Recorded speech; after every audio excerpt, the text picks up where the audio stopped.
Boa noite a todos. Estamos aqui iniciando mais uma apresentação do programa Momentos Espirituais. Hoje é dia 16 de maio de 2014 e vamos dar continuidade ao estudo das leis morais. Estamos estudando a lei de justiça, amor e caridade, que faz parte do livro terceiro que está contido em O Livro dos Espíritos. E este livro terceiro de O Livro dos Espíritos deu origem àquela obra que mais tarde Kardec intitulou como O Evangelho segundo o Espiritismo, ou Os Ensinos de Jesus segundo a doutrina espírita, com a visão espírita, com a visão reencarnacionista, com a visão da comunicabilidade com o mundo invisível, com a visão da imortalidade da alma, com a visão da lei da evolução e, sobretudo, com a visão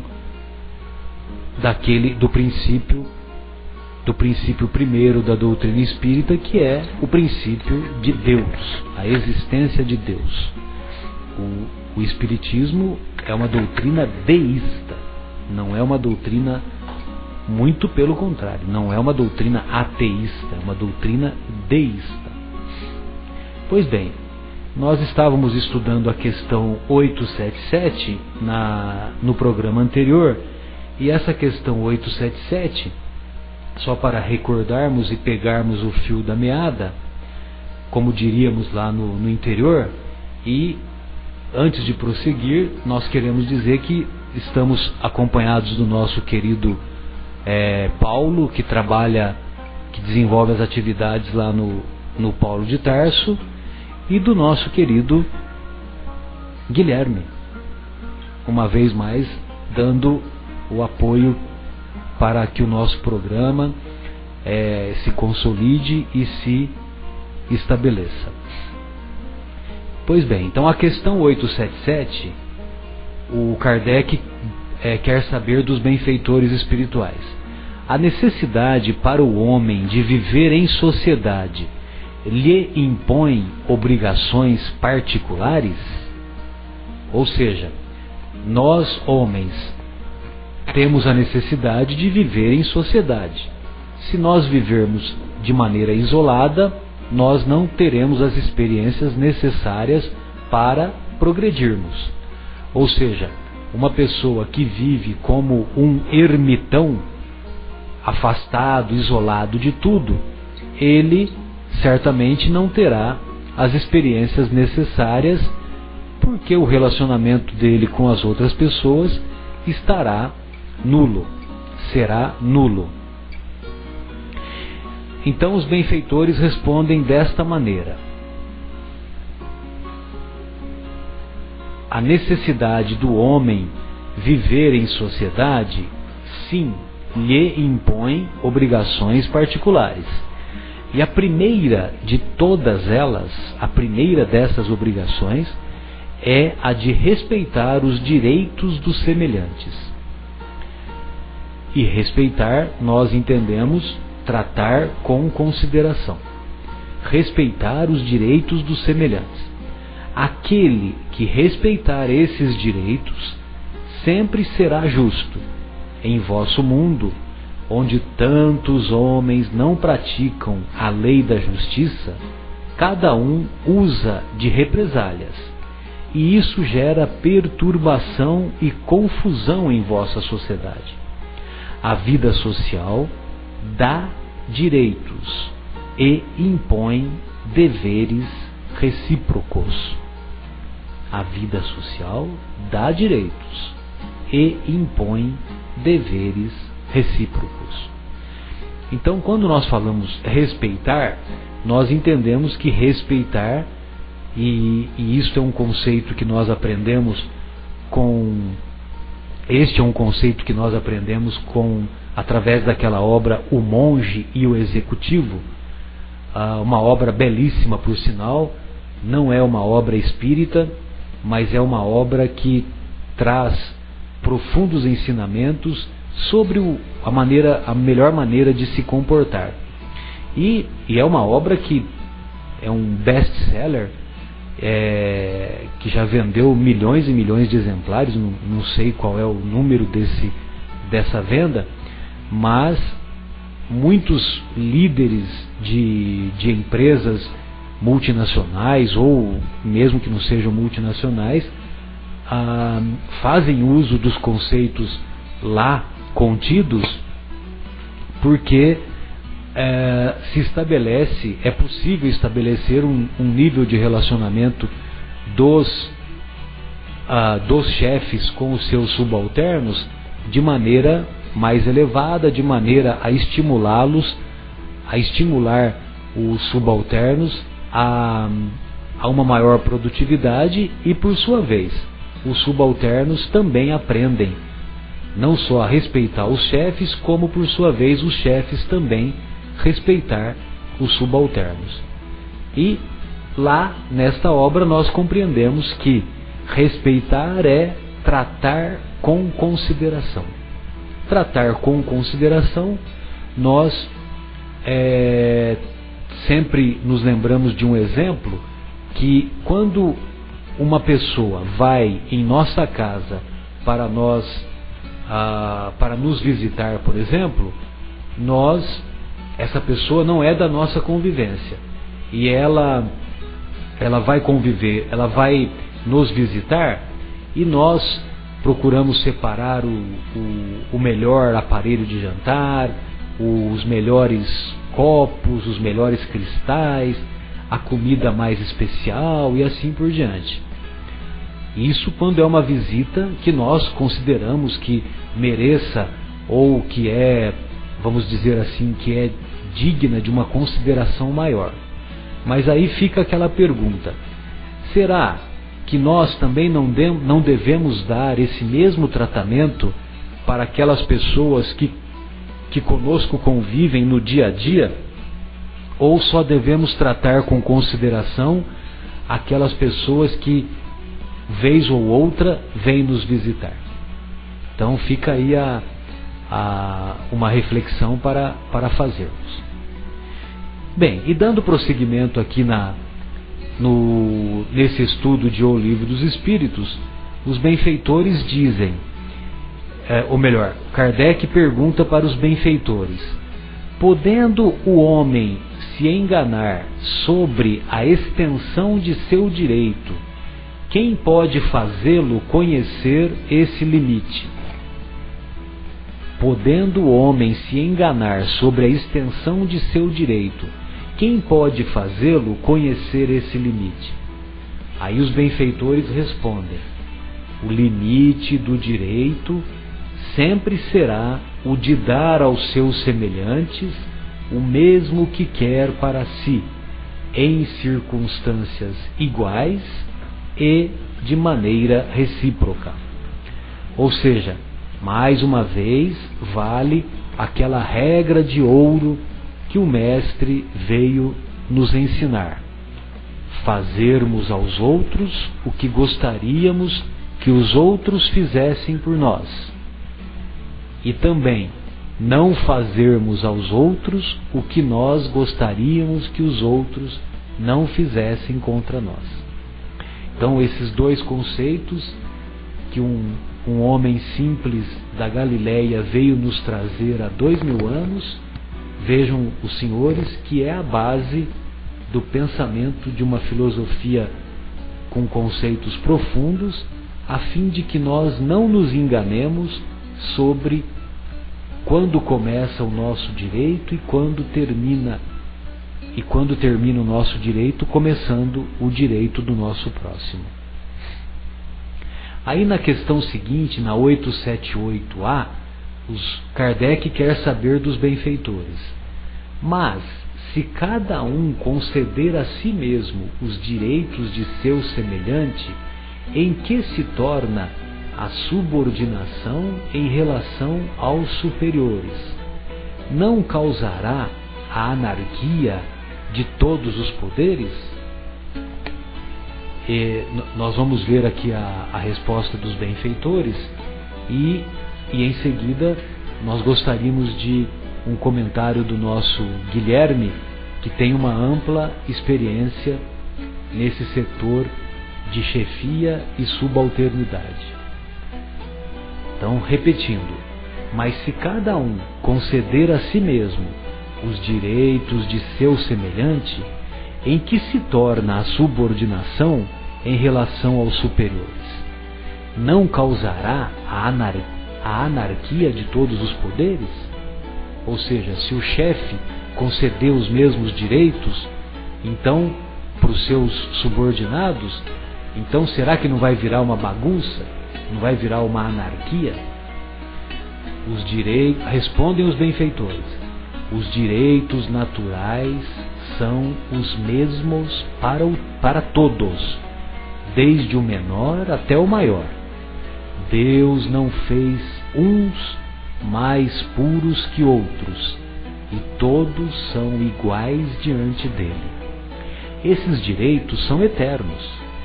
Porém, os direitos que o homem estabeleceu desaparecem com suas instituições.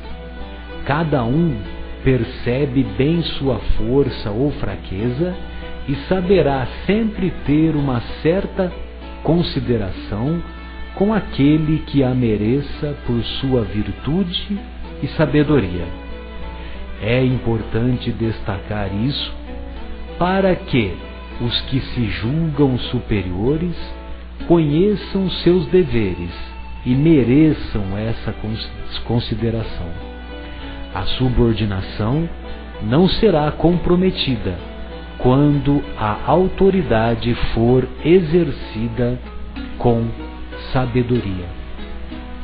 Logicamente que nós nos recordamos que quando um chefe exerce as suas funções de chefia, quando ele exerce essa função com sabedoria, com respeito, com humildade, sem aquele sentimento de humilhar os seus funcionários, os seus subalternos, logicamente que este chefe conquista a simpatia, conquista a autoridade moral suficiente para manter esses mesmos subalternos motivados, estimulados para bem exercerem suas funções. Guilherme, gostaria das suas considerações, meu querido. Boa noite a todos os ouvintes. Boa noite, Marcelo. Boa noite, seu Pedro. É bom ter o senhor aqui pra gente hoje. Tá devendo as músicas pra gente colocar aqui nos intervalos.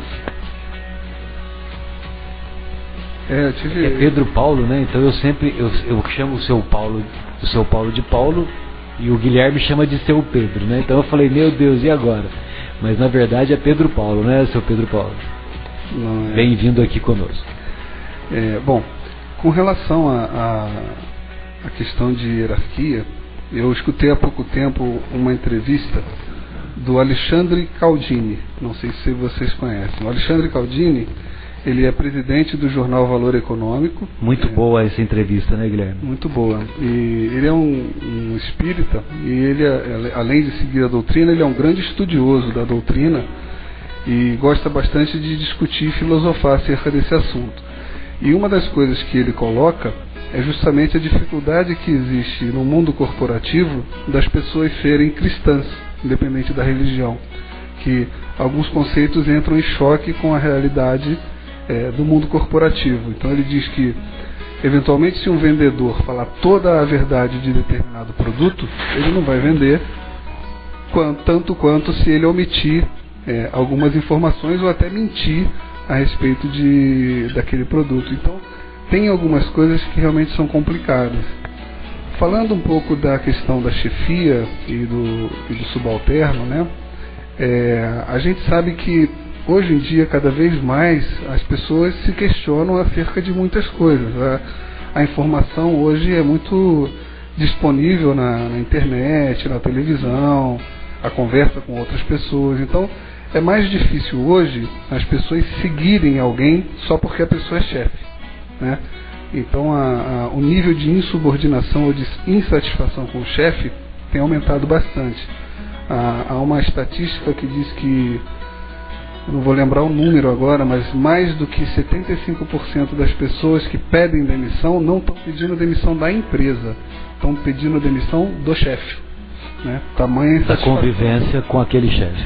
A convivência e a insatisfação da maneira como ele conduz, né?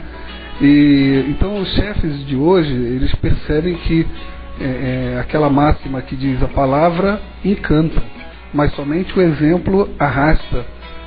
Eles percebem que isso hoje é verdade. Então não adianta você ter um discurso muito bonito se as suas ações não são condizentes com aquilo. Então, cada vez mais os chefes não conseguem sustentar uma máscara muito grande, né? Por isso que a gente olha para a história e vê que os grandes líderes da humanidade foram pessoas extremamente autênticas, né? Para o bem e para o mal. O Hitler, por exemplo, a gente pode até questionar o que ele fez, mas assim, ele era extremamente autêntico. Então, ele arrastava multidões que estavam alinhados. Ele não tinha máscaras ali. Da mesma maneira, Jesus, Gandhi e todos esses líderes que a gente encontra na história. E isso está acontecendo um pouco no mundo corporativo, né? As pessoas querem ser lideradas por pessoas autênticas que realmente coloquem as ações naquilo que a boca realmente está dizendo. A última coisa que eu acho importante a gente lembrar aqui, os ouvintes e a gente aqui também, é assim: a gente está falando da lei, da justiça, do amor e da caridade. Por que está tudo junto, né? Por que essas leis foram colocadas de forma concatenada? A lei da justiça, pura e simplesmente, como você estava dizendo, Marcelo, ela pode ser fria demais. Então, o meu direito, vamos falar de justiça, o meu direito termina aonde começa o direito do outro, tá? Se eu estou andando com você, estamos os dois morrendo de fome e a gente encontra uma uva, tá? Estou colocando uma uva que é uma fruta pequenininha que é difícil até de dividir. Eu tenho o direito de comer aquela uva tanto quanto você tem. Quem vai comer a uva? Então, falando de justiça, quando a gente pensa friamente na justiça, a gente pode ter alguns impasses. E aí justamente que entra as leis do amor e da caridade, para completar a questão da justiça. Até hoje nos tribunais existe esse conceito da justiça não ser puramente aquilo que está escrito, mas ter também aquele conceito da caridade. Então, se eu estou andando com você, encontramos a uva, certamente quem estiver precisando menos daquela uva, na consciência vai ter aquela consciência de: poxa, não, o outro precisa mais do que eu dessa uva, come você, né? É sempre assim, a gente tem na consciência a resposta da gente, mas muitas vezes a gente cala essa resposta e vai para cima da uva querendo comer, porque é tanto meu direito quanto o seu, visto pela ótica somente da justiça. Então, essas três leis estão concatenadas nesse sentido, né? O Kardec diz o seguinte: o amor e a caridade são complemento da lei da justiça, porque amar o próximo é fazer-lhe todo o bem possível, o que desejaríamos que nos fosse feito. Tal é o sentido das palavras de Jesus: amai-vos uns aos outros como irmãos. A lei, contudo, é fria, diz respeito a uma norma. A obediência cega a uma lei pode acarretar em uma injustiça para com os seres humanos. Nesse caso, o amor e a caridade entram como um complemento da lei da justiça. Perfeitamente. Boa noite, seu Pedro.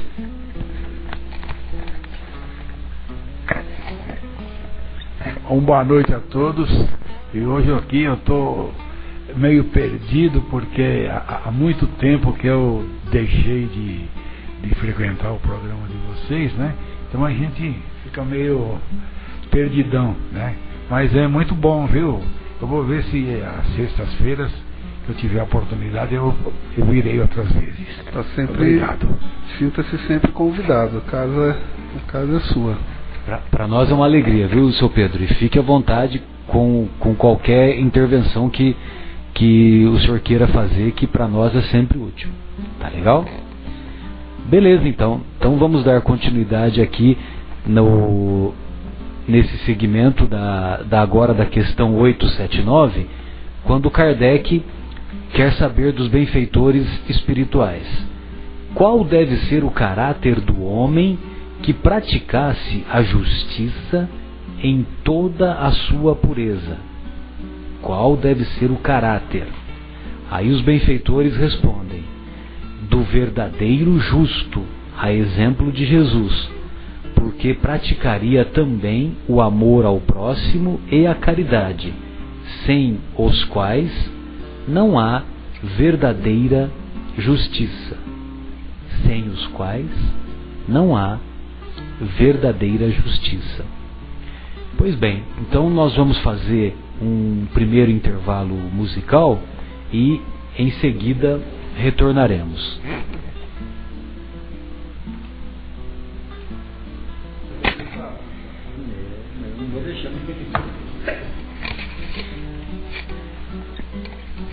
Dando prosseguimento ao nosso programa Momentos Espirituais, então, fazendo ainda alguns comentários sobre esse assunto relativo à chefia e subalternidade, nós gostaríamos de compartilhar com vocês alguns comentários que se encontram no capítulo 16 de uma obra psicografada pelo nosso querido Chico, ditada pelo espírito André Luiz, intitulada Sinal Verde, capítulo 16 do livro Sinal Verde de André Luiz. Então esse capítulo 16, o título é Chefia e Subalternidade.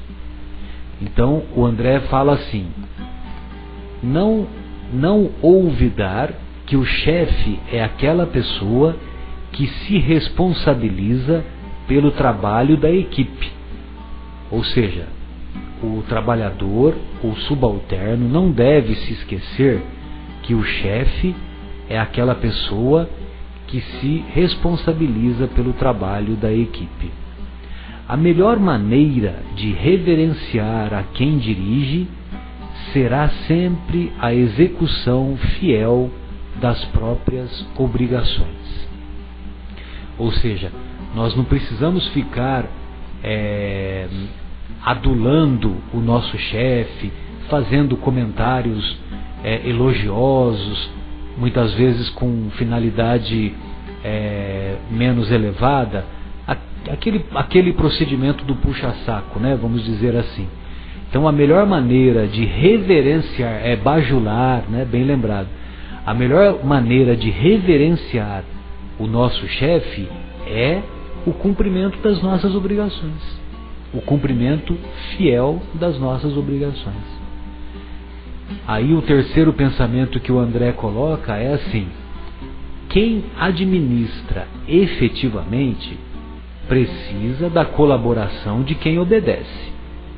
Mas, se quem obedece necessita prestar atenção e respeito a quem administra necessita exercer bondade e compreensão para quem obedece, a fim de que a máquina do trabalho funcione com segurança.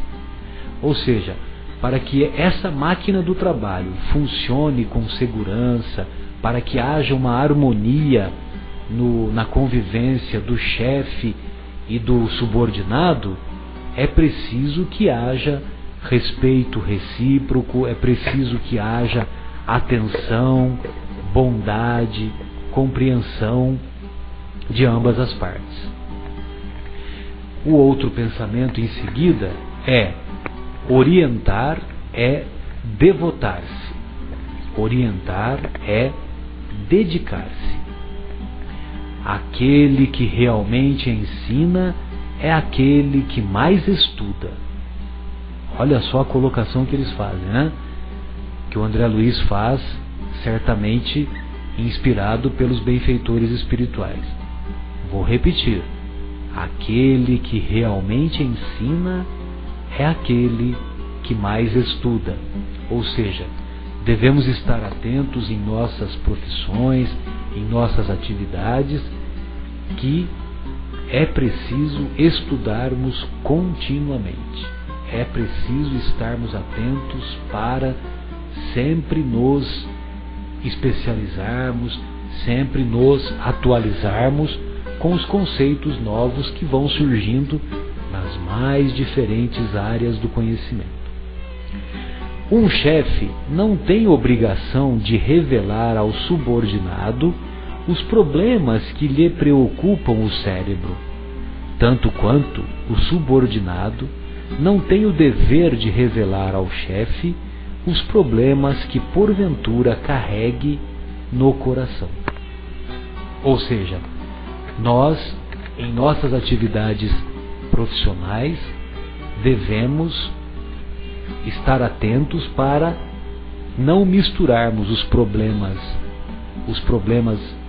do dia a dia, os problemas que eventualmente enfrentamos com a família, enfrentamos em outras atividades, levar esses problemas para a nossa atividade do trabalho.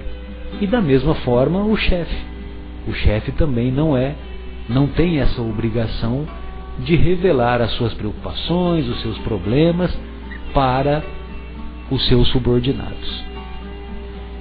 Então acho que esse capítulo ilustra bem e gostaria dos seus comentários, Guilherme, fica à vontade. Na verdade é uma conversa, são algumas perguntas, Marcelo.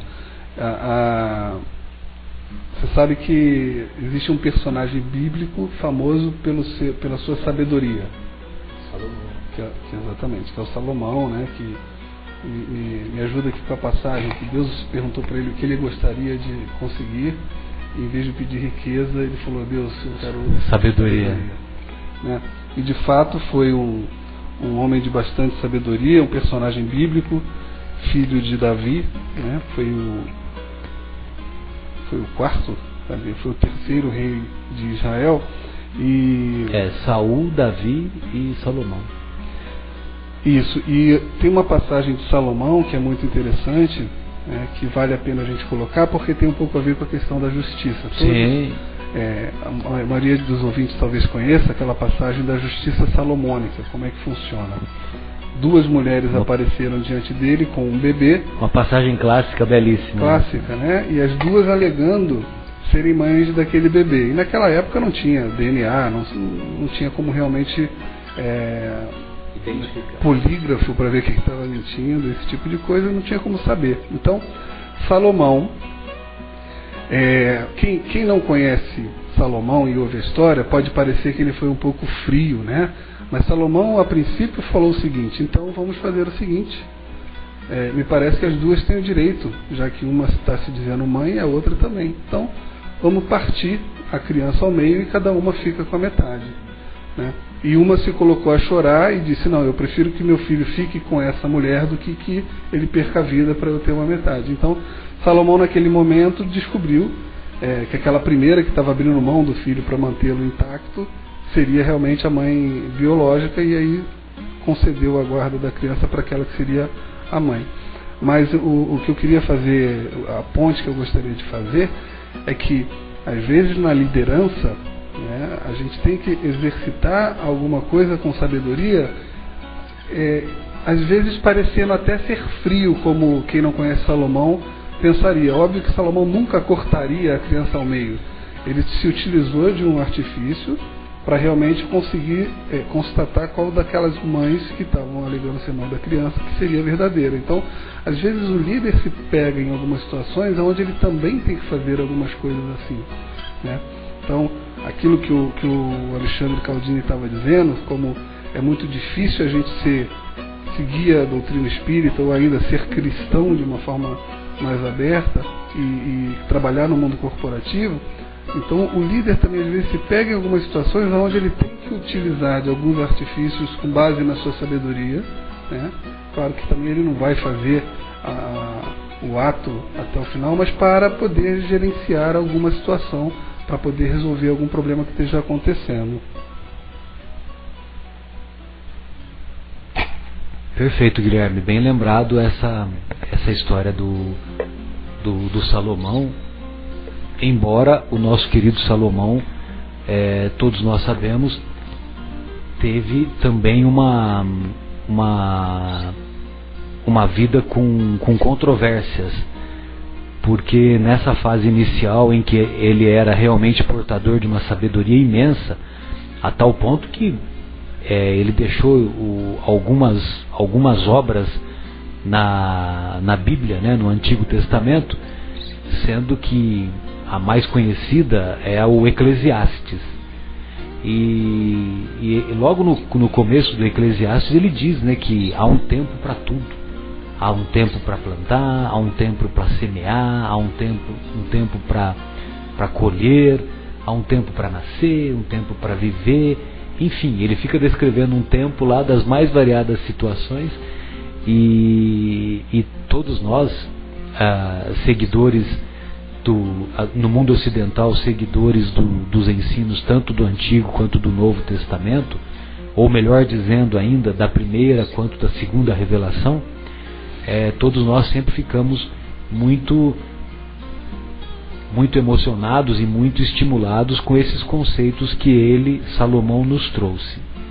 Mas também, num determinado momento, a exemplo do seu pai, o rei Davi, também, num determinado momento, ele se deixou levar pelas paixões, e a tal ponto que ele teve, num determinado momento de sua existência, ele teve cerca de 700 concubinas.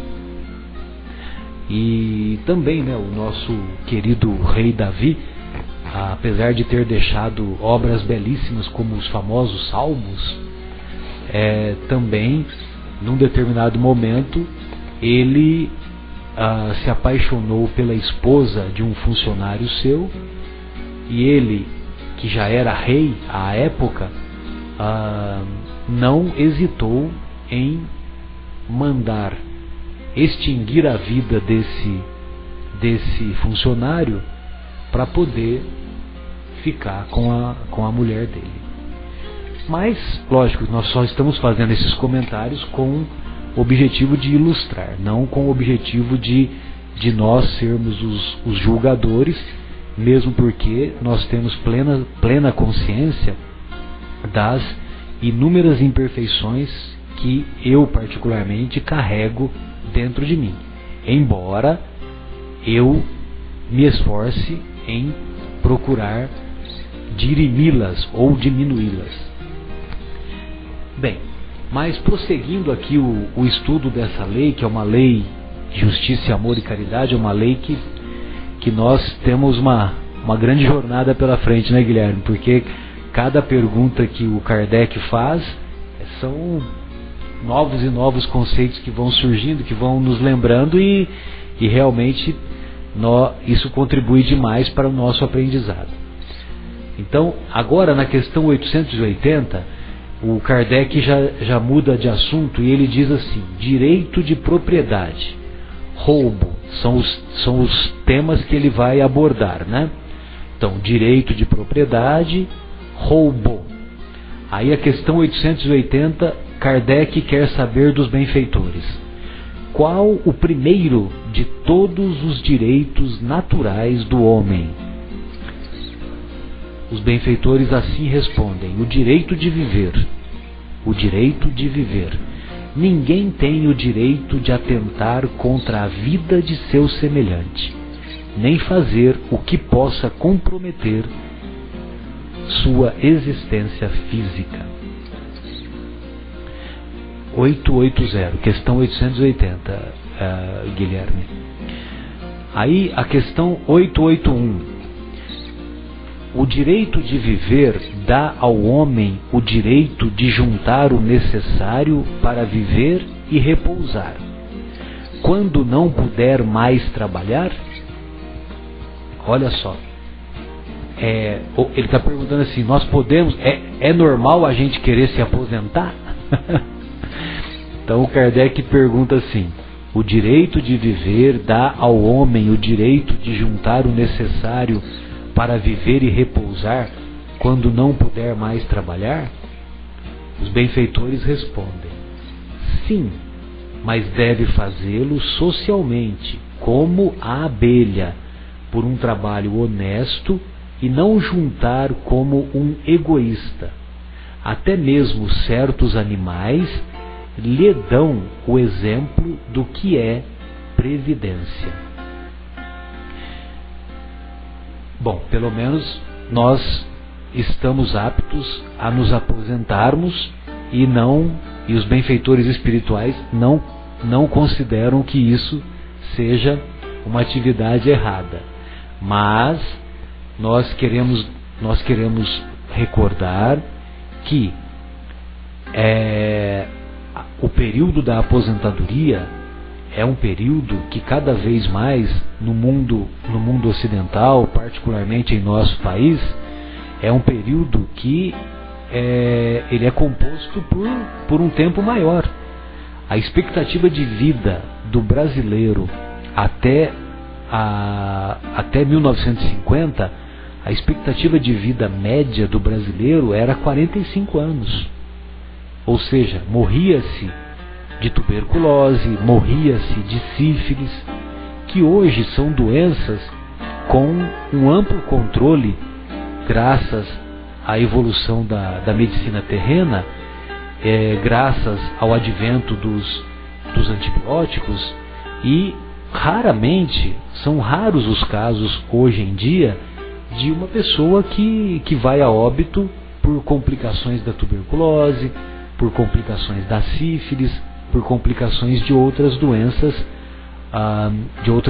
infecto-contagiosas, a não ser eventualmente quando surgem casos de epidemia que, vez por outra, acaba assolando os pontos mais diferentes do globo, como houve alguns anos atrás com a gripe que ficou conhecida como gripe suína. Mas nós queremos dizer que hoje em dia uma pessoa idosa atinge uma expectativa de vida que pode chegar a 70, 75, 80 anos em média aqui na nossa região, na região sudeste, e mesmo nas regiões consideradas menos favorecidas de nosso país, a região norte, a região nordeste, mesmo nessas regiões, a expectativa de vida também tem aumentado. E lógico que se nós conseguimos obter a aposentadoria por volta de 60, 65 anos, mais ou menos como é preconizado pelo direito da Previdência Social de nosso país, e que nós ainda temos uma expectativa de viver até os 80 e mesmo até os 90 anos, nós temos aí mais 15, 20 anos aproximadamente de lenha para queimar. Então não é porque nós nos aposentamos que nós vamos ficar em frente à televisão, assistindo televisão sem fazer nada o dia inteiro, ou vamos atrás do bingo para ficar jogando o tempo todo, utilizando de maneira equivocada o talento precioso do tempo que Deus nos concedeu. Recentemente, há cerca de 10 anos mais ou menos, nós nos recordamos que ainda no governo Lula, o Lula sancionou aquela lei que extinguia os bingos em nosso país. E eu me recordo que uma repórter foi entrevistar uma senhora certamente de mais de 70 anos de idade, e essa senhora estava surpresa com aquela lei que havia sido imposta, havia sido sancionada, melhor dizendo, e ela virou-se para a repórter e disse: "Mas minha querida, e agora? O que vai ser de nós?" Como se essa atividade relativa aos jogos de azar fosse uma atividade produtiva, fosse uma atividade útil para a sociedade. Então, nós devemos nos recordar da importância de bem utilizarmos esse talento precioso do tempo que Deus nos concedeu. E lembrando, né, Marcelo, que a gente às vezes, é o que você estava dizendo, às vezes a gente quando fala de trabalho, a gente imagina que seja em uma empresa. Não. O trabalho, pelo ponto de vista da doutrina espírita, quer dizer assim, fazer algo de útil, certo? Simples assim, fazer algo de útil. Então, ainda que a pessoa se aposente, ainda que ela guarde riquezas e tudo mais, ela ainda assim pode fazer algo de útil e em prol de outro, né? Inclusive, a gente estava fazendo menção ao livro O Monge e o Executivo. Sim, sim. Eu tenho alguma ressalva quando a gente fala de livros, porque existe um livro muito bom que eu acho que todos deveriam ler, que se chama Como a Picaretagem Conquistou o Mundo. E olha, esse livro, que interessante, esse eu não conheço, Guilherme. Esse livro, dentre outras coisas, faz críticas aos supostos livros de autoajuda, né? Onde diz que 5 maneiras de você ganhar dinheiro fácil, 10 maneiras de você se tornar uma pessoa melhor, 15 vezes, né, de perder peso. Então, exato, isso daí é uma coisa que este livro especificamente questiona, critica. Então a gente tem que ficar atento para não ficar seguindo vários supostos gurus. Supostas fórmulas. Exatamente. O guru maior está dentro de cada um de nós. Mas lógico, esse livro especificamente, O Monge Executivo, tem algumas lições muito importantes. Eu acho que todo líder deveria ler esse livro, seja líder na empresa, seja líder na comunidade, seja um líder de família, ou uma pessoa que exerça liderança de qualquer forma. Mesmo os liderados, né, Guilherme? Até os liderados. Porque são conceitos assim de elevada constituição moral, vamos dizer assim, e bem fáceis, né, de compreender e de aplicar, né, no dia a dia. Sem dúvida. E ele termina, né, o livro termina, eu vou ler aqui um pedacinho do livro, que é justamente no final. Simeão era o irmão que estava ali orientando, passando conhecimento, fazendo um diálogo socrático. Depois eu até posso explicar o que é um diálogo socrático com aquelas pessoas que estavam participando daquele retiro. E, né? que havia sido um chefe de uma multinacional, né, e abandonou tudo, né? O Simeão. O Simeão abandonou tudo para se tornar um monge, né? Isso mesmo. Então, diz aqui: Simeão olhou profundamente nos meus olhos e me disse: há muito tempo, um homem chamado Cyrus disse que de nada vale aprender bem se você deixar de fazer bem. Você fará bem, John. Eu estou certo disso. Seus olhos me transmitiram a convicção de que eu sabia que faria bem, o que me deu esperança. Mas onde começar, Simeão? Simeão responde: você deve começar com uma escolha. Então aqui, na verdade, tá duas coisas importantes. A primeira é aquilo que você está dizendo, que a gente adquire riqueza e conhecimento durante a vida toda, e quando chega no momento da aposentadoria, poxa, a gente poderia devolver isso para a humanidade de alguma maneira, né? Não só dando condições materiais, mas também aqueles aprendizados, a gente de alguma forma retribuir trabalhando, fazendo alguma coisa útil. E a segunda coisa que ele diz, que você começa como uma escolha, é aquele velho provérbio chinês que diz: uma jornada de 200 quilômetros começa com um simples passo, né? Com o primeiro passo, sem dúvida. Bem lembrado. É um livro belíssimo, né? Encantador esse livro. Muito bem. E nós gostaríamos ainda de fazer um breve comentário na questão anterior, na 880, que quando os benfeitores dizem que o primeiro de todos os direitos naturais do homem é o direito de viver. E, logicamente, que isso nos remete também à questão do aborto, direito de viver. Ou seja, certamente nós vamos ter oportunidade de avançar nesse tema um pouco mais adiante, mas para aqueles que ainda veem a justificativa para que haja o abortamento intencional, o abortamento espontâneo faz parte da natureza. Ele pode ocorrer não só na gestação da mulher, como também na gestação dos inúmeros animais, e faz parte da biologia. Agora, o abortamento intencional talvez seja o mais hediondo dos crimes, porque o ser que está sendo assassinado, ele não tem nem como se defender. Então, logicamente que nós não somos, uma vez mais dizemos que nós não estamos aqui para julgar ninguém. E é interessante a gente se lembrar de uma história que o Divaldo conta, que uma senhora procurou por ele, uma senhora de cerca de 50 anos aproximadamente, procurou por ele e disse: ai, Divaldo, eu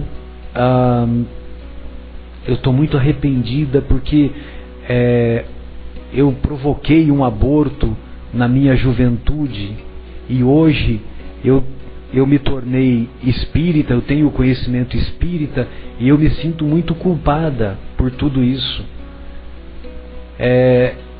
O Divaldo não se perturbou com o comentário dela e falou: mas minha querida,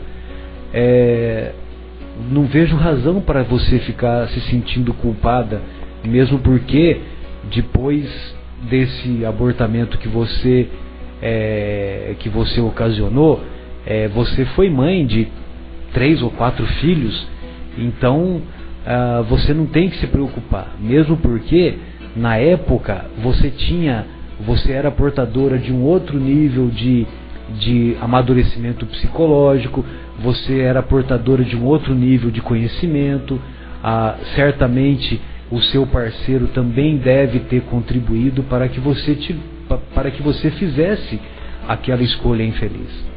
Mas depois você já se perdoou, você já se auto-perdoou, tendo a oportunidade de dar à luz 3 outros filhos. Então não se preocupe, o importante é daqui para frente. E o outro comentário que nós gostaríamos de recordar é que num determinado momento, eu não me lembro exatamente se foi na década de 50 ou na década de 60, mas num determinado momento houve uma discussão muito grande lá na França sobre o tema do abortamento. E lógico que muitos países da Europa, inclusive eu não tenho conhecimento, mas é bem provável que a própria França tenha em suas leis a possibilidade de ter das mulheres terem o aborto como lei, o abortamento intencional ser uma lei perfeitamente normal lá entre os franceses, mas muitos países da Europa o aborto é legalizado. Quem não quiser levar a gravidez adiante, vai numa clínica de aborto, faz o aborto e isso não é crime. Aqui no nosso país é crime e nós consideramos que deva assim ser mantido, porque pelos motivos que nós expusemos anteriormente, que o aborto é um crime, deve ser considerado como crime, principalmente porque aquela vida que está em formação não tem como se defender. Então, se uma mulher é vítima de estupro e esse estupro acaba gerando uma gravidez, aquela vida que está no ventre daquela mãe que foi estuprada, aquela vida não tem nada a ver com o fato dela ter sido estuprada. Nós consideramos que a lei no Brasil está equivocada, porque a lei no Brasil permite que haja o aborto na situação do estupro. E nós consideramos que isso também deveria ser omitido, deveria ser retirado da lei.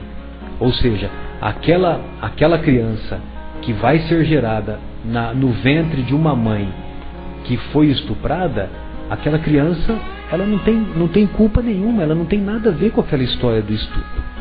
Se a mãe que foi estuprada, se ela não quer cuidar da criança depois, tudo bem, vamos arrumar um meio de educar essa criança, levar para adoção, enfim, mas vamos levar a gravidez adiante. Pois não, Guilherme, você ia fazer algum comentário? O comentário é que no começo, quando nós começamos, talvez 3 meses atrás, a falar das leis morais, com a expectativa de que ela durasse um programa, e já vamos aí para quase 10 programas, na verdade a gente comentava que a lei natural não se modifica, enquanto que a lei humana sofre diversas modificações ao longo do tempo, e o que a gente vem percebendo é que cada vez mais as leis humanas vão chegando próximo das leis naturais. Então, a lei humana hoje no Brasil, que permite o aborto no caso de estupro, né, está um pouco distante dessa lei natural do direito à vida que a gente estava aqui conversando. Sem dúvida. E apenas para nossa reflexão, quando a gente fala do direito à vida, uma pessoa rouba para comer, o que acontece? Ela é presa, ela está desesperada, está desempregada, precisa dar alimento para a família, ela rouba para comer e ela, de acordo com a lei do homem, ela é presa. Enquanto que um general que está num campo de batalha matando milhões de pessoas, né, é condecorado. É condecorado, então exato. É um ponto para a reflexão de quanto que a nossa lei humana ainda está, apesar de estar se aproximando, ainda está bem distante das leis morais. Das leis naturais, das sem leis dúvida. naturais. Sem dúvida. Então, mas aí nós ainda só fazendo alguns comentários sobre o aborto, lá na França havia essa discussão sobre o abortamento, sobre se aprovar ou não a lei que permitia às mulheres francesas provocar o abortamento intencional.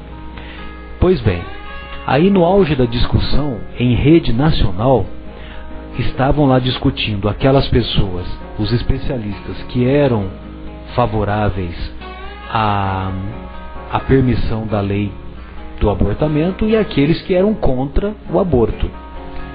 E num determinado momento, o especialista que estava contra a permissão da lei do aborto, ele fez a seguinte indagação aos que eram a favor do aborto. Imagine você que a sua mãe, imagine você que uma senhora engravidou do seu 5º filho. Esse 5º filho é irmão ou será irmão de um primeiro filho que é cego. O segundo irmão é portador de sífilis. O terceiro é portador de tuberculose. O quarto é portador de tuberculose também. Essa mulher está grávida do 5º filho. O que você faria com essa mulher que está grávida do 5º filho? Aí, os que eram a favor da lei do aborto, os que eram a favor do aborto disseram: eu abortaria, sem dúvida nenhuma. Pois bem, meu querido, você acabou de abortar Ludwig van Beethoven. Então, certamente isso serviu como uma reflexão profunda para aqueles que ainda são a favor do aborto. Eu responderia que eu ia comprar um pé de arruda para ela, porque vai ser azarada assim, né? Mas fora brincadeira, é uma história verídica, né? Uma história verídica. Não sei se a argumentação, mas o fato do Beethoven ser o 5º irmão de 4 que nasceram antes. Exatamente. Com problemas, inclusive ele também depois, né? Inclusive ele que mais tarde manifestou-se com a surdez, né? Uhum. E compôs aí coisas belíssimas que até hoje nos tocam o coração. E mesmo portador dessa surdez, ele já com a surdez desenvolvida, ele desenvolveu a 9ª Sinfonia, que é belíssima, né? Fica a dica para os ouvintes de um filme maravilhoso chamado Minha Amada Imortal, que conta a história de uma amada secreta de Beethoven, e aonde ele também explica a Nona Sinfonia de Beethoven, o que estava na cabeça dele quando ele compôs a Nona Sinfonia de Beethoven, que até hoje, eu quando escuto particularmente, me emociono, lembrando do que ele estava imaginando naquela época. Então vamos fazer uma pausa musical e em seguida retornaremos ao estudo da Lei de Justiça, Amor e Caridade. Vamos prosseguir com a questão 882 que Kardec propõe para os benfeitores. O homem tem o direito de defender o que juntou pelo seu trabalho? E aí, companheiros, nós temos o direito de juntar, de defender o que juntamos pelo nosso trabalho? Aí os benfeitores assim respondem: a lei de Deus diz: não roubarás. E Jesus diz: é preciso dar a César o que é de César. Aí o Kardec comenta assim: o que o homem junta por um trabalho honesto é uma propriedade legítima que tem o direito de defender, porque a propriedade que é fruto do trabalho e um direito natural tão sagrado quanto o de trabalhar e viver. Logicamente que isso não significa que nós devamos ser apegados a tudo aquilo que nós juntamos pelo nosso trabalho, mas é correto defendermos aquilo que conquistamos pelo nosso trabalho, evidentemente pelo trabalho honesto. O desejo de possuir é natural? Kardec quer saber dos benfeitores. Sim, mas quando é apenas para si e para satisfação pessoal, é egoísmo. Então, possuir é natural, mas quando nós usamos os bens materiais apenas para a satisfação dos nossos gozos, aí estamos caracterizando o egoísmo. E tudo aquilo que nos leva ao egoísmo está contra a caridade. Sendo dessa maneira já se trata de um procedimento menos feliz, um procedimento menos evoluído. Sempre lembrando que egoísmo significa primeiro eu, depois os meus, aos outros nada. Com esse tipo de procedimento, nós, sem dúvida, estamos acarretando um procedimento menos feliz, um procedimento menos evoluído e não sendo úteis para aqueles da nossa convivência, para aqueles que temos mais ou menos influência. A questão 883, item A, Kardec pergunta para os benfeitores: será legítimo o desejo de possuir para não se tornar peso para ninguém?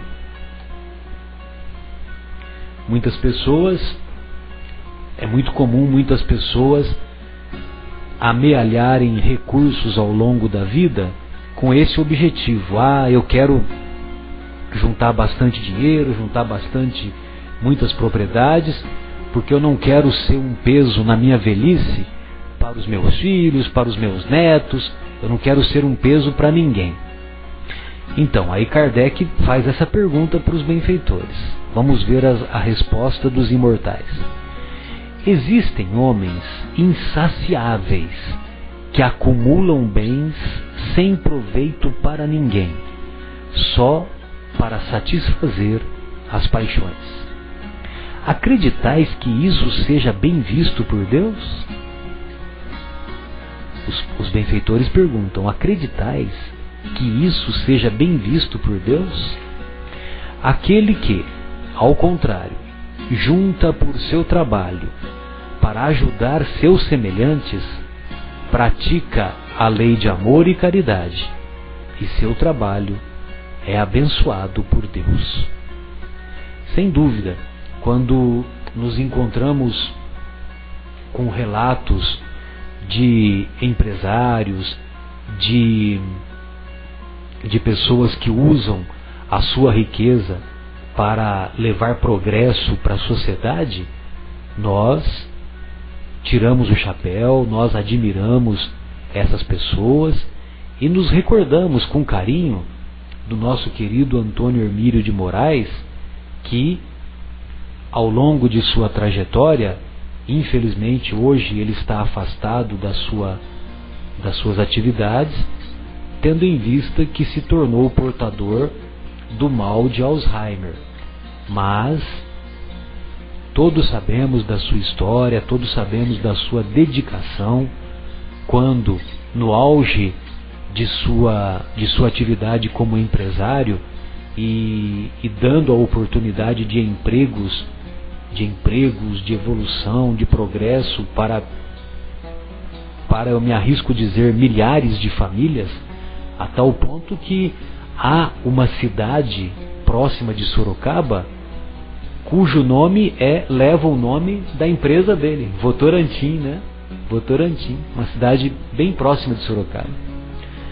E o nosso querido Antônio Hermílio, no auge da sua atividade de empresário, ele trabalhava de maneira incansável de segunda a sexta, e aos sábados e aos domingos ele administrava o Hospital Beneficência Portuguesa de São Paulo capital.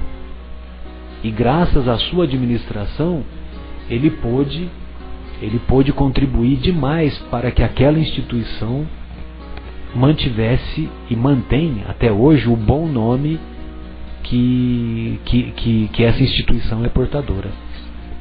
Então eu particularmente tenho uma admiração profunda, não só pelo Antônio Hermílio, como também por empresários que bem utilizam os seus recursos em benefício da sociedade, em benefício daquela coletividade. O que é uma propriedade legítima? Os benfeitores, o Kardec quer saber dos benfeitores. O que é uma propriedade legítima? Só é propriedade legítima aquela que foi adquirida sem prejudicar a ninguém. Só é uma propriedade legítima aquela que foi adquirida sem prejudicar ninguém. Essa resposta é uma resposta muito forte, uma resposta que nos remete, sem dúvida, a indagações, a reflexões muito profundas, porque se nós formos fazer uma avaliação daquilo que houve de conquistas ao longo da trajetória da humanidade, nós vamos encontrar que a maioria dos países, a maioria dos recursos que cada país apresenta é portador hoje, muitas vezes é fruto de invasões, de saques que foram feitos lá no nascedouro desses mesmos países. Então, nós devemos estar atentos que certamente são muito raros aqueles que podem dizer que são portadores de uma propriedade que é fruto de não ter prejudicado a ninguém. Marcelo, eu queria te pedir uma ajuda. A pergunta anterior que você leu, os amigos espirituais começam respondendo justamente com uma pergunta, né? Vocês creem que Deus vê isso com bons olhos? Algo assim. Então eu queria só... Aqueles que acumulam. Eu queria só aproveitar Então eu deixei em aberto a questão do diálogo socrático. Muita gente diz que não aconteceu muita coisa entre o Antigo e o Novo Testamento, aquele período de aproximadamente 400 anos que teve entre um e outro de acontecimentos, mas que houve um silêncio, né? 300 anos antes de Cristo houve um silêncio dos profetas. Mas muita coisa aconteceu. Inclusive, algumas pessoas acreditam que justamente o mundo espiritual estava preparando a vinda do mestre. Então foi um período de preparação. E Sócrates, também, que nasceu 470 anos antes de Cristo, né, foi uma das pessoas que contribuiu bastante com a facilitação, se é que essa palavra existe. Existe, facilitação. Né? E muitas pessoas dizem que tanto Sócrates como Platão, que foi o seu primeiro e grande discípulo, foram precursores do espiritismo pelas coisas que eles pregavam. Sem dúvida, sem dúvida. E então o Sócrates, ele acreditava que todos nós acreditava que todas as pessoas tinham dentro de si mesmo as respostas para as suas perguntas, as suas dúvidas fundamentais, a resposta para todos os problemas. E Sócrates, quando estava pregando, normalmente em praça pública, de forma muito humilde, ele utilizava muito de questões, ele nunca dava uma resposta com um ponto final na sua afirmação. Ele sempre perguntava e ele induzia através dessa... Exatamente, ele fazia a pessoa chegar à conclusão, assim como no Livro dos Espíritos essa pergunta é respondida primeiramente com uma pergunta.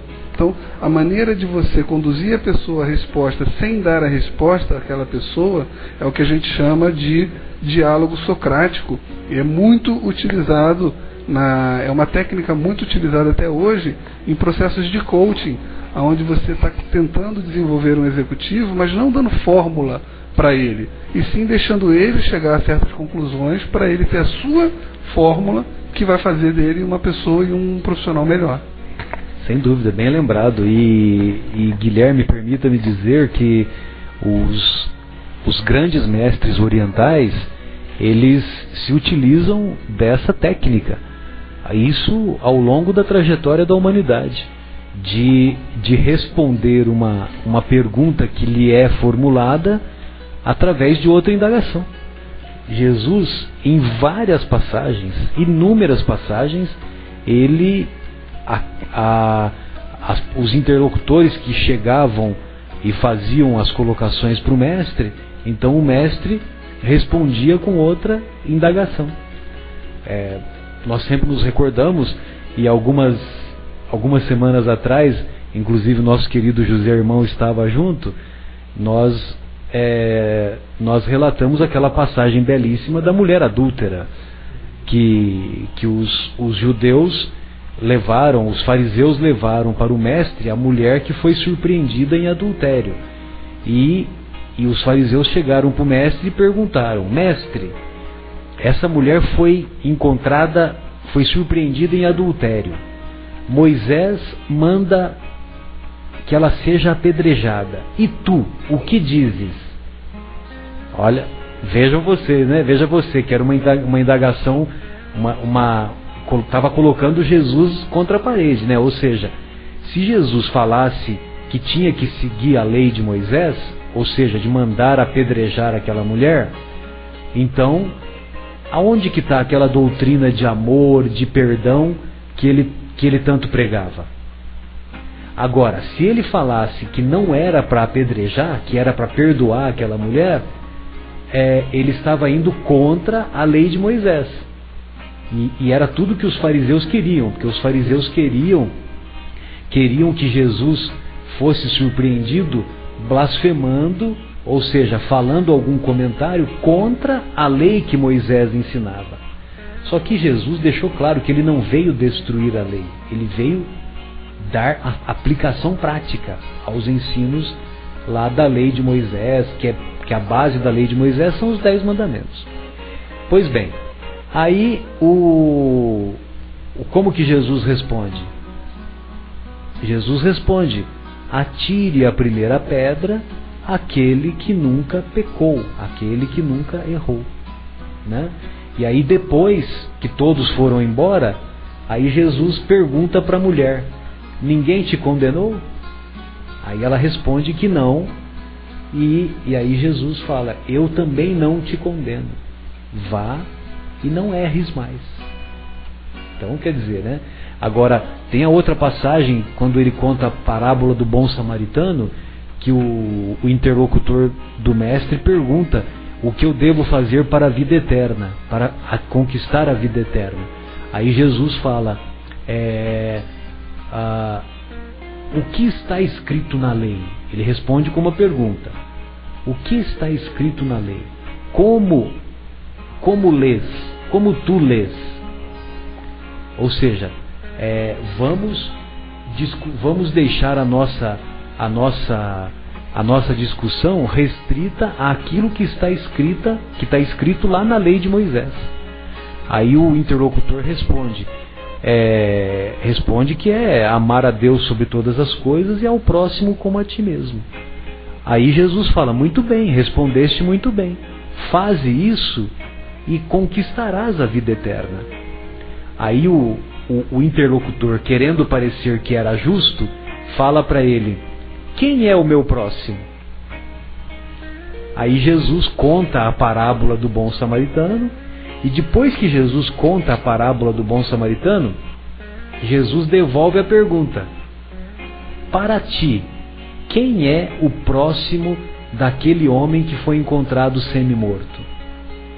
Aí o interlocutor responde: aquele que agiu de misericórdia com aquele homem. Ou seja, então veja você que nas passagens de Jesus a gente encontra isso com muita frequência, né? E lógico que é o mestre, né? O governador planetário. Sócrates foi um homem muito inteligente, mas era um missionário de Jesus. Era um subalterno do mestre.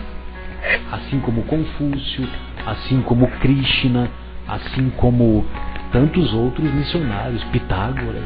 E começaram a preparar a vinda de Jesus, tentando de alguma maneira abrir a cabeça da humanidade daquela época, de começar a treinar a humanidade a perceber as coisas de determinada maneira. E ainda assim, 400 anos depois, quando Jesus veio, ele, em algum momento ele diz: se vocês não me entendem com as minhas ações, como vocês podem me entender com as minhas palavras, né? Que as ações dele eram claramente caridosas, cheias de doçura, fazia tudo aquilo que ele pregava, né? Exato. E algumas pessoas não entendiam. Então é mais uma das coisas que ele falou que explica assim: poxa, por que ele fala por parábolas? Por que ele dá sempre exemplos? Porque realmente, se ele tivesse falado tudo o que ele poderia ter falado, a gente não ia entender nada. Sem dúvida. Então ele tentou colocar. Não havia um amadurecimento, exatamente, né? Ainda com a preparação que os filósofos trouxeram para a humanidade, ainda assim falhamos muito em compreender Jesus.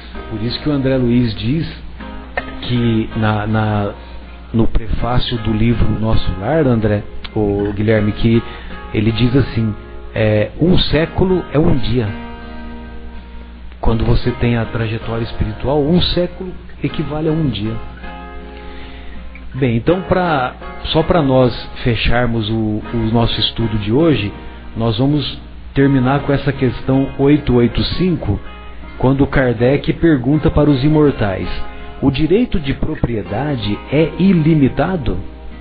Os benfeitores respondem: o direito de propriedade é ilimitado? Os benfeitores respondem: sem dúvida, tudo o que é adquirido de forma legítima é uma propriedade. Porém, como dissemos, a legislação dos homens, sendo imperfeita, consagra frequentemente direitos que a justiça natural reprova.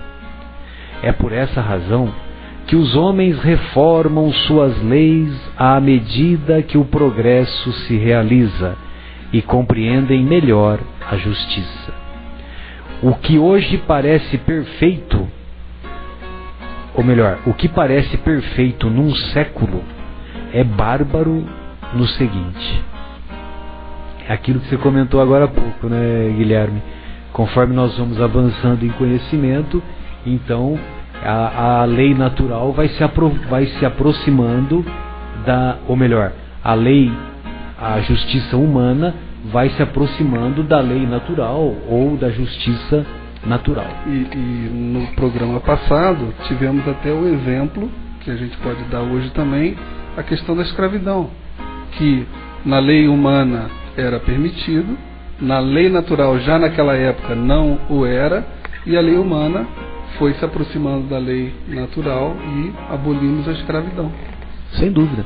E uma outra coisa também que nós vimos com a professora Anete Guimarães ao longo dessa semana, numa das palestras dela sobre mediunidade, então ela faz a seguinte colocação, falando sobre o fenômeno paranormal. O fenômeno paranormal, ele é considerado paranormal porque não há explicações no momento, dentro dos conhecimentos científicos atuais, não há explicação para que aquele fenômeno ocorra. Não se tem o conhecimento das leis que regem aquele fenômeno. Ou seja, por exemplo, se você soltar o celular, ele vai cair no chão porque é a lei da gravidade. Só que, se você estiver diante de um médium de efeitos físicos, o celular pode permanecer parado no ar e pode também caminhar aqui pela nossa sala, caminhar lá para fora e assim por diante. O fato existe, nós não podemos negar. Não tem fraude, não tem David Copperfield, nada disso. Então, só que nós não sabemos explicar, dentro dos conhecimentos atuais, como que ocorre isso.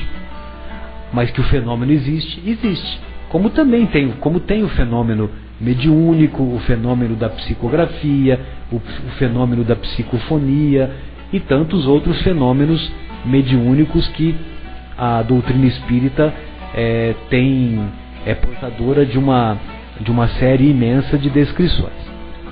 Pois bem, nós dissemos isso porque, imaginem vocês, nós lá no século XII, nós pegarmos um pente, colocarmos o pente, esfregarmos o pente no cabelo, aproximarmos de pedacinhos de papel, e esses pedacinhos de papel vão, certamente por atração magnética, vão se dirigir ao pente. Só que lá no século XII, se nós fizéssemos isso, muito provavelmente nós iríamos para a fogueira, porque nós seríamos considerados bruxos e a Inquisição mandaria, nos julgaríamos, a Inquisição julgaria aquela pessoa e aquela pessoa seria queimada em praça pública. E com o passar dos séculos, a ciência da época, a ciência foi avançando com os séculos e nós podemos detectar os fenômenos do magnetismo, podemos compreender o que acontece com o magnetismo, com a eletricidade e justificar aquela atração do papelzinho para o pente que foi atritado com o cabelo. Então, acho que vale a pena nós nos recordarmos, levando-se em conta esse comentário que você fez, e nós gostaríamos de aproveitar para nos despedirmos de mais dos nossos ouvintes e desejarmos uma semana profícua, uma semana proveitosa de trabalho e uma semana, sobretudo, de melhor ocupação do talento precioso que Deus nos concedeu, que é o bom uso do nosso tempo. Boa noite a todos Boa noite, Guilherme. Boa noite, Pedro Paulo. Bom, boa noite a todos. Para os que ficaram com a mesma dúvida aqui, eu profícuo quer dizer útil, vantajoso, proficiente. Tenho aqui o pai dos burros do meu lado sempre para me ajudar. E lembrando, Marcelo, que estamos nos aproximando da palestra da doutora Anete Guimarães, que vai ser no dia 27 de maio, às 20 horas, 8 horas da noite. Vai ser em Vinhedo, no bairro de 2014, vai ser aqui em Vinhedo, no bairro do Capela, e vai ser aonde? Na Escola Municipal Nilza Ferragutti. Escola Municipal Nilza Ferragutti. É só Exato, é próximo da sede do nosso centro na Capela. Escola Municipal Nilza Ferragutti. Quem tiver interesse, a entrada é franca e podem comparecer, vão ser muito bem-vindos, e é uma palestra que recomendamos. É uma pessoa de muita expressão no meio espírita, muito estudiosa, e realmente uma didática muito, muito interessante nas palestras que ela profere. Então, fica aqui o nosso boa noite a todos e até a próxima semana. Um abraço.